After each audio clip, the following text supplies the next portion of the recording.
Hello students, welcome to Vidyashankar education portal. आज इस video में हम पढ़ने वाले हैं हेरिडिटी एंड इवोल्यूशन, जो कि क्लास 10 का एसएससी बोर्ड सीबीएसई बोर्ड में साइंस 2 का चैप्टर है।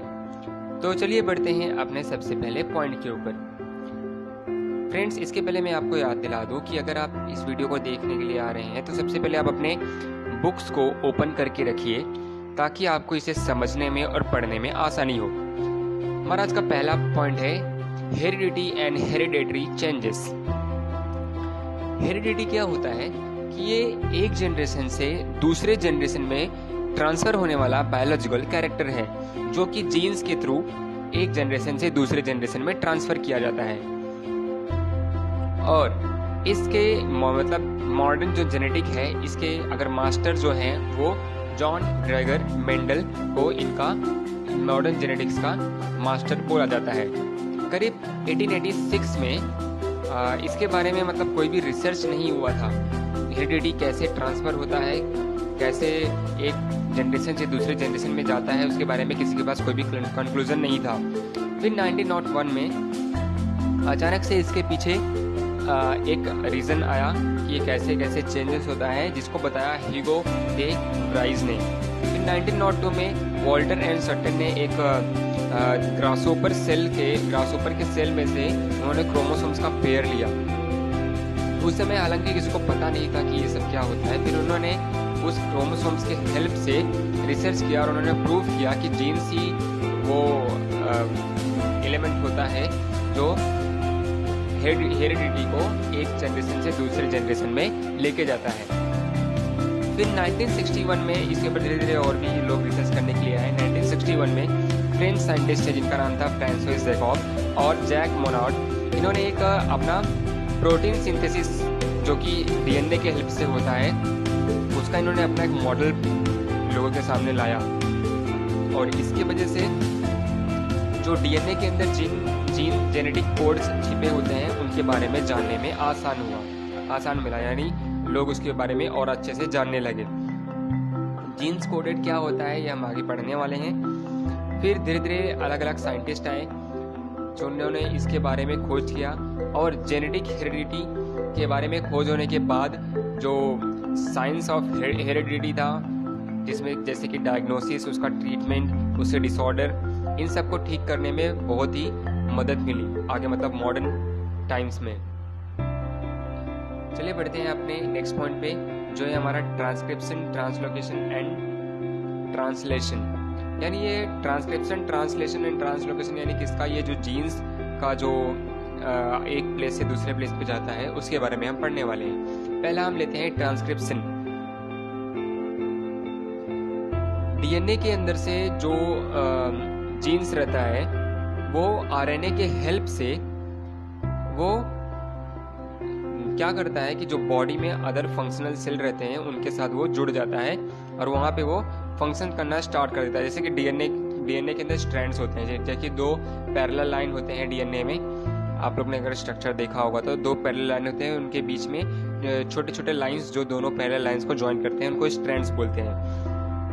अब हर एक सेल का अलग अलग काम होता है बॉडी में, तो क्या करता है जीन्स जो कि डीएनए में प्रेजेंट रहता है वो आरएनए की हेल्प से उन सेल के साथ बॉडी के फंक्शन में लग जाता है। अब बॉडी के फंक्शन में लग गया तो क्या करेगा वो, जो प्रोटीन जितना भी बॉडी को ज़रूरत होगा, डीएनए क्या करता है उसके अंदर जितना भी प्रोटीन होता है उसे सिंथेसिस करने का काम करता है। सिंथेसिस का मतलब उसे बनाने का काम करता है। बॉडी को जितना ज़रूरत पड़ेगा, यानी जितना प्रोटीन की ज़रूरत है, डीएनए उसे बनाने का काम करता है। प्रोटीन बॉडी के लिए इसलिए ज़रूरी है ताकि वो मसल्स को फॉर्म कर सके। हमारे बॉडी के अंदर जो मसल्स होते हैं उनको सिंथेसाइज करने का काम करता है प्रोटीन। अब इसमें क्या होता है, ये जो प्रोटीन होते हैं ये डीएनए के थ्रू और आरएनए के थ्रू सिंथेसाइज होते हैं और इसी प्रोसेस को बोलते हैं सेंट्रल डॉग्मा। अब इसके बाद आता है एमआरएनए। एमआरएनए कैसे प्रोड्यूस होता है, डीएनए का जो न्यूक्लियोटाइड का जो सीक्वेंस होता है, यानी जो इसके अंदर स्ट्रैंड्स होते हैं, उसके अंदर से फॉर्म होता है एमआरएनए यानी मैसेंजर आरएनए। इसमें क्या होता है, एक या दो स्ट्रैंड्स डीएनए के रिप्लेस हो जाते हैं और वो बन जाते हैं एमआरएनए। और ये सीक्वेंस हमेशा होता है, मतलब जब जब ज़रूरत पड़ता है ये सिंथेसिस का, तब तब mRNA बनता है। और इस RNA में यूरेसिल होता है, थाइमिन नहीं होता। यूरेसिल का मतलब होता है ये भी एक न्यूक्लियोटाइड होता है, न्यूक्लिक एसिड होता है, ये RNA में होता है, वहाँ पे थाइमिन नहीं होता। और इसी प्रोसेस को बोला जाता है ट्रांसक्रिप्शन। ट्रांसक्रिप्शन अगर शॉर्ट में समझा जाए तो DNA में mRNA का इंटर होना, उसे बोलते हैं ट्रांसक्रिप्शन। वो किस किस प्रोसेस से इंटर होता है उसको बोलते हैं ट्रांसक्रिप्शन। डायग्राम आप यहाँ पे देख सकते हैं। RNA के न्यूक्लियोटाइड्स जो है वो DNA के स्ट्रैंड से ज्वाइन हो रहे हैं, मतलब वहाँ पे वो एक या दो स्ट्रैंड्स को हटा के वहाँ पे RNA न्यूक्लियोटाइड्स ज्वाइन हो रहा है। फिर आगे बढ़ते हैं हम ट्रांसलेशन पे।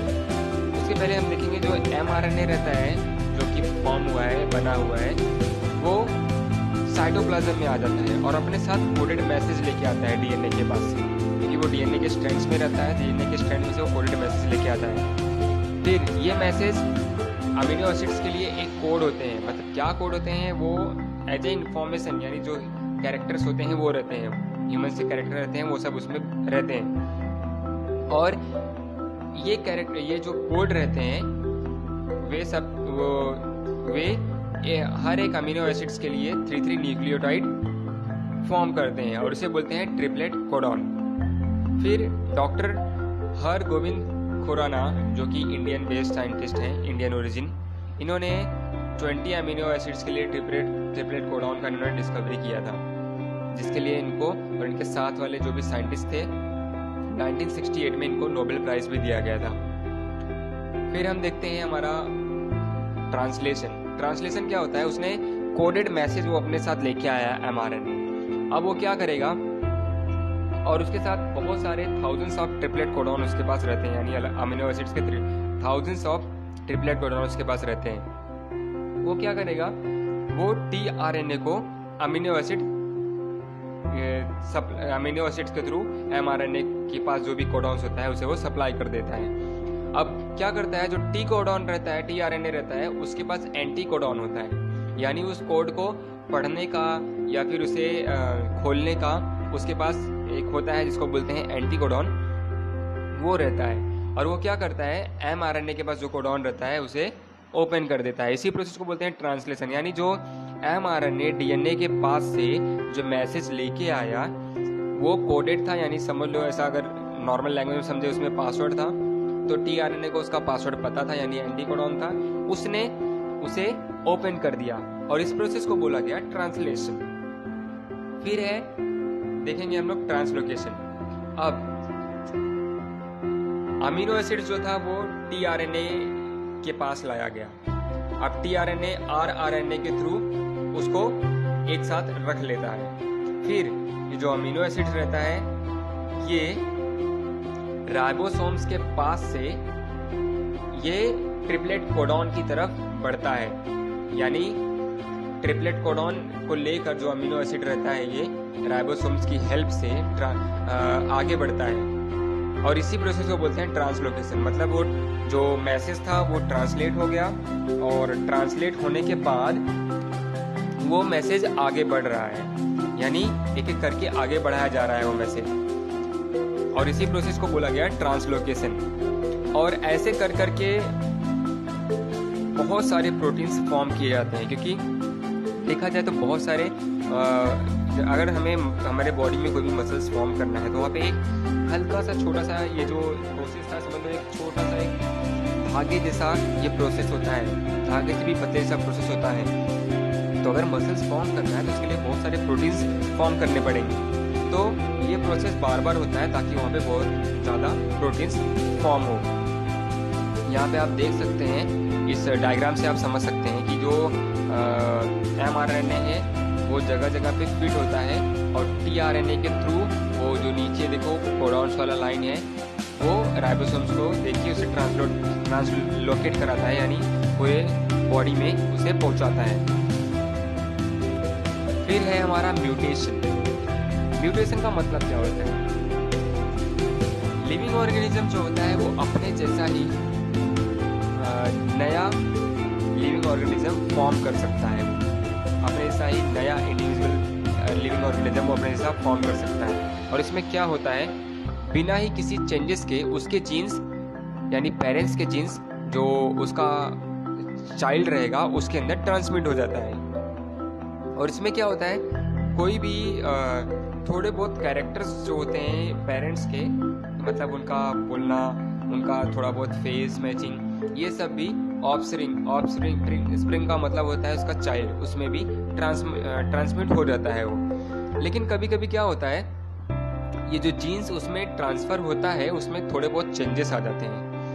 चेंजेस आने का मतलब कि उसके न्यूक्लियोटाइड जो रहते हैं वे लोग अपना पोजीशन चेंज कर देते हैं, और इसी को बोलते हैं म्यूटेशन। यहाँ पे आप देख सकते हैं जो मेन सीक्वेंस था, देखो TAACTGCAGGT था, अभी यहाँ पे क्या हो गया है, TAACG यहाँ से चेंज हो गया, उसके प्लेस पे क्या आ जाएगा, TGC आ जाएगा, यानी ये पूरी तरह से ये चेंज हो गया। इसको बोलते हैं म्यूटेशन। और इस म्यूटेशन तो थोड़ा सा चेंज होता है, जीन्स को थोड़ा बहुत चेंज करता है, लेकिन इसके वजह से जेनेटिक डिसऑर्डर हो जाता है, जैसे कि सिकल सेल एनीमिया। ये एक जेनेटिक डिसऑर्डर है जिसमें जो ब्लड सेल्स का जो शेप रहता है वो चेंज हो जाता है। और ये जो होता है ये एवरलास्टिंग प्रोसेस होता है, जिसको डार्विन के नेचुरल सिलेक्शन थियरी में इसका प्रूफ भी दिया गया है। आगे बढ़ते हैं इवोल्यूशन जो होता है, इस पैराग्राफ को मैं एकदम शॉर्ट में आप लोग को समझाता हूँ। इवोल्यूशन जो होता है ये लॉन्ग पीरियड तक होता है और बहुत ही स्लो प्रोसेस होता है। अगर एक नॉर्मल छोटा सा एग्जांपल लो तो ऐसे ही एक बच्चा को अगर बुढ़ा होना है तो उसको बुढ़े होने में करीब 70 साल या 80 साल लग जाते हैं। तो ये जो प्रोसेस था बहुत ही स्लो प्रोसेस था, बहुत ही लॉन्ग टर्म के लिए ये प्रोसेस था। तो ये इवोल्यूशन होता है, ये हर एक लिविंग ऑर्गेनिज्म में होता है, और इसके साथ साथ इन्वायरमेंट में भी चेंजेस होते हैं, क्योंकि अगर ये स्लो प्रोसेस है तो तब तक इन्वायरमेंट में भी चेंजेस होते हैं। करीब 3.5 बिलियन ईयर पहले अर्थ पे कोई भी लाइफ नहीं था। स्टार्टिंग में कोई भी ऐसा जो चारों तरफ ऐसा माने जाते थे, चारों तरफ ओशन ही ओशन थे, उसमें ऑर्गेनिक इनऑर्गेनिक कंपाउंड थे। कोई भी कॉम्प्लेक्स कंपाउंड या फिर कोई भी प्रोटीन, न्यूक्लिक एसिड, वो लोग एक सिंपल कंपाउंड से फॉर्म हो जाते थे। और क्या होता था उस टाइम, कोई भी सेल्स वगैरह फॉर्म होते थे वो भी किसी मिक्सर के थ्रू ही, ऑर्गेनिक या इनऑर्गेनिक कंपाउंड के मिक्सर होते थे, उनसे ही फॉर्म होते थे। फिर और अभी प्रेजेंट में करोड़ों से भी ज़्यादा प्लांट के स्पेसीज हैं, एनिमल्स के स्पेसीज हैं, अलग अलग डाइवर्सिटी देखने मिलती है। मतलब करीब 3.5 बिलियन पहले कुछ नहीं था और अभी अलग अलग स्पेसीज हैं। यूनिसेलुलर अमीबा और पैरामीशियम से लेके एक मैन और जायंट जो वेल होता है यानी मल्टी सेलुलर तक अलग अलग डाइवर्सिटी देखने मिलती है।